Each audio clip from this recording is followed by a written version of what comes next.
We think of maybe global scale wars. We think of leading someone to kill an individual, murder someone. We think of rape. We think of violence. We think of sex trafficking. We think of all sorts of evil and injustice that comes as a root of anger. When people don't deal with their anger, when it's left unchecked, it can lead people to do some of the most horrendous things on the face of the earth. The greatest evil in the world has stemmed from, no doubt, the greatest anger in the world. And people who did not process their anger in a healthy way, but just gave full wrath and full vent to that anger that they were feeling.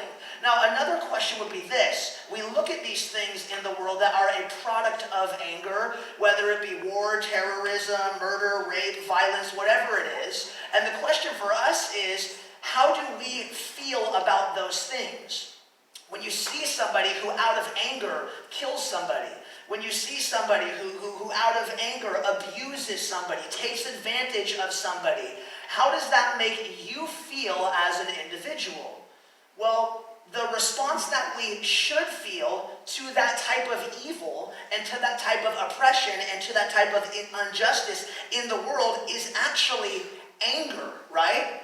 That if you see somebody treating somebody that way, if you see somebody oppressing somebody, being violent for no reason, that should, if you're a human, if you have any sort of feelings, that should upset you a little bit.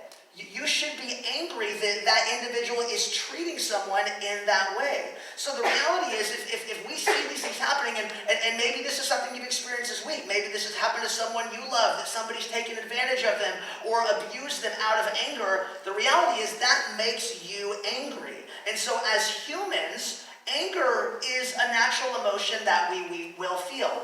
And the reason we feel anger towards things like that, towards oppression, injustice, evil, violence, all of that, is because we were made in the image of God, which means when God made you, when God made me, part of the emotions that he gave us are to mirror and to reflect and image how God feels. And when God looks at the world and sees people being treated out of injustice and oppression and violence, God's response to that, which we should be thankful for, isn't, oh, I don't care about that. That doesn't affect me. God's response towards evil and wickedness and darkness in the world is anger. It says in Psalm chapter 7, verse 11, it says, God is an honest judge. He is angry with the wicked every day. So righteous anger against evil, check this out. Righteous anger against evil, this is actually an essential aspect of love. If God did not get angry, if we did not